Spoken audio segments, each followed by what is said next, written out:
পথশ্রী রাস্তা তৈরির ঠিকাদারদের কাছে ঈদের চাঁদা তোলাকে কেন্দ্র করে তৃণমূলের দুই গোষ্ঠীর বিবাদের জেরে এক পক্ষ কাজ বন্ধ করল পথশ্রী রাস্তা তৈরির কাঁচা মাল ব্যবহার করা হচ্ছে নিম্নমানের। এই অভিযোগ তুলে রাস্তার কাজ বন্ধ করল তৃণমূলের এক পক্ষ। অভিযোগ ঠিকাদারকে মারধর করা হয়েছে। বীরভূমের সিউড়ির হারাইপুরের মালপাড়া এলাকায় ঘটনা।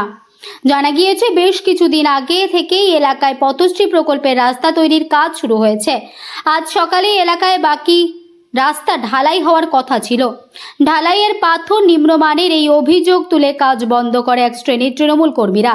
অন্যদিকে কাজ বন্ধ করাকে সমর্থন করে গ্রামেরই আর এক শ্রেণীর তৃণমূল কর্মী সমর্থকেরা। অভিযোগ, গ্রামের কিছু তৃণমূল কর্মী ঈদের চাঁদা জুলুম করে কাজ বন্ধ করে 30,000 টাকা দাবি করে। টাকা না দেওয়ার জন্য ওই কাজ বন্ধ করা হয় বলে অভিযোগ ঠিকাদারদের। ঘটনায় তৃণমূলের দুই গোষ্ঠী একে অপরের বিরুদ্ধে অভিযোগ তুলেছে।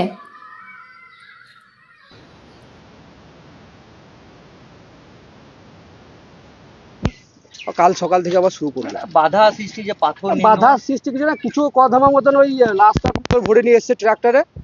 ওই কিছু ডাস ধুলো প্লান থেকে এসছে, 2-4 ধামা চলে এসছে। ওই জন্য মানুষ বলছে রাস্তা তৈরি কোন প্রকল্পে? এটা হচ্ছে পথশ্রী। পাথরের তো একদম নিম্নমান। না, পাথর ঠিকই আছে, ওই লাস্টে ভরে নিয়ে এসছে। এটা লাস্ট গাড়ি ট্রাক্টরে মানুষ প্লান থেকে নিয়ে এসছে, ওই জন্য কিছু ডাস্ট চলে এসছে।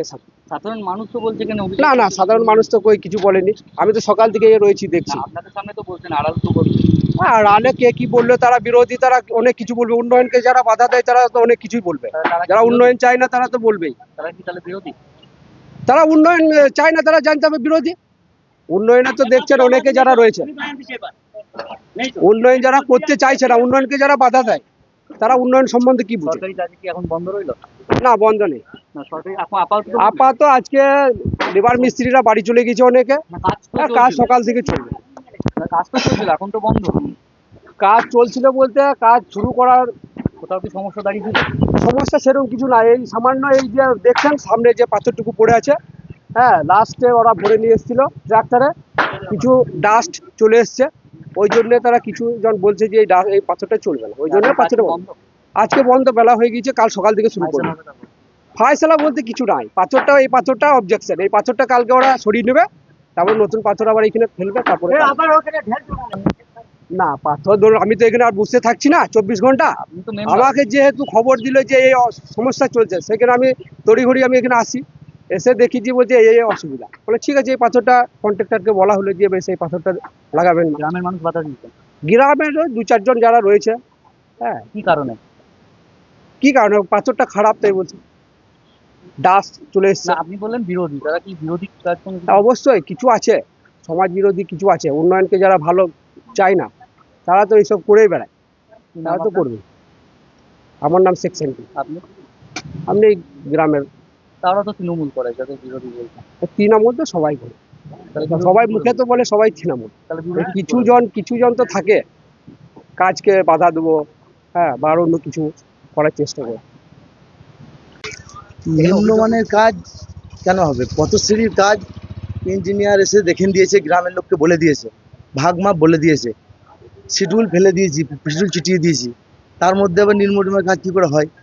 এতদূর চলে এলো, এতদূর তাহলে আপনাদের কাছে কোনো খবর গেল না, আর এখানে এসে খবরটা হলো। আজ 450 মিটার কাজটা করে চলে এলাম, সেখানে যদি খানিক আধেক ডিসপুট হতো তাহলে তো গ্রামের লোক আমাকে বাধা দিত। আজ অব্দি কেউ বাধা দেয়নি। নিশ্চয়ই ভালো হয়েছে কাজটা। এখন অবধি যতটা কাজ করে এসেছি, কেউ বললে দেখ যে নিম্নমানের কাজ হয়েছে বা কাজটা খারাপ হয়েছে, কন্ট্রাক্টরই ছেড়ে দেবো। যেখানে যা বলেছে খানিক আধেক 10 ফুট আমার চওড়া আছে, খানিক আধেক নামাইতে ঝুলোইতে এখানে ওখানে। তারপরে সেই পাইপ লাইনের কাজ হয়েছে, কেউ বলছে আমার পাইপ লাইন ওখানে ভরে দেখ, সেখানটাও ভরে দিছি।